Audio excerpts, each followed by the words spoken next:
Hello बच्चों, let's read this question. The question says statement one given है mosquito act as an insect vector to transfer the malarial parasite into the human body. तो ये statement correct है. जैसे कि हम already जानते हैं मलेरिया जो है वो उसका causative organism प्लाज्मोडियम होता है. causative organism यानी मलेरिया को जो cause करे वो organism होता है प्लाज्मोडियम.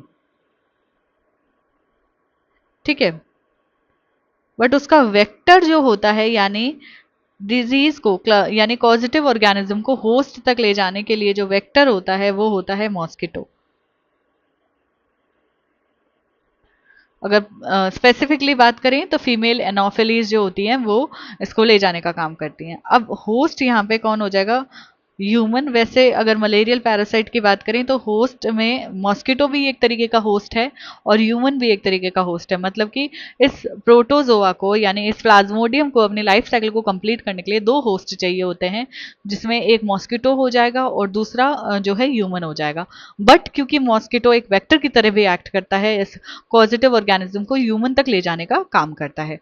तो स्टेटमेंट वन जो है वो करेक्ट है. Statement 2 given है maintenance of introduced DNA in the host and transfer of the DNA is a crucial step involved in genetically modifying an organism.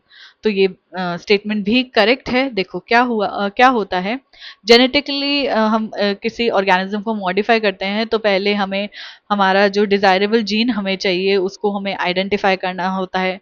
ठीक है, देन हमें उसको होस्ट में इंट्रोड्यूस करवाना होता है. अब होस्ट में इंट्रोड्यूस करवाने के बाद उसको मेंटेन भी करना होता है सो दैट वो उनकी प्रोजेनी के अंदर भी ट्रांसफर हो सके. तभी तो हमें जो हमारा जीन ऑफ इंटरेस्ट है वो लार्ज अमाउंट में मिलेगा. राइट. सो ये भी स्टेटमेंट करेक्ट है और ये किसी भी ऑर्गेनिज्म को जेनेटिकली मॉडिफाई करने का एक बहुत इंपॉर्टेंट स्टेप होता है. ठीक है, जिससे हमें पता लगेगा कि वो ऑर्गेनिज्म के साथ साथ जो उसकी प्रोजेनी भी फॉर्म हो रही है वो भी जेनेटिकली मॉडिफाइड है. समझ गए? ठीक है, तो ए है. Statement one and statement two both are correct. तो ए करेक्ट चला जाएगा. B given statement one is correct but statement two is incorrect. ये इनकरेक्ट हो जाएगा. C given statement one is incorrect but statement two is correct. C भी incorrect हो जाएगा. D में दोनों को इनकरेक्ट बताया, डी भी इनकरेक्ट हो जाएगा. हमारा जो यहाँ पे करेक्ट आंसर चला जाएगा that will be option A. इसके रिगार्डिंग इन्फॉर्मेशन आपको 12th की न्यू एनसीईआरटी में पेज नंबर 165 पे मिलेगी. आई होप कि आपको क्वेश्चन अच्छे से समझ आ गया है.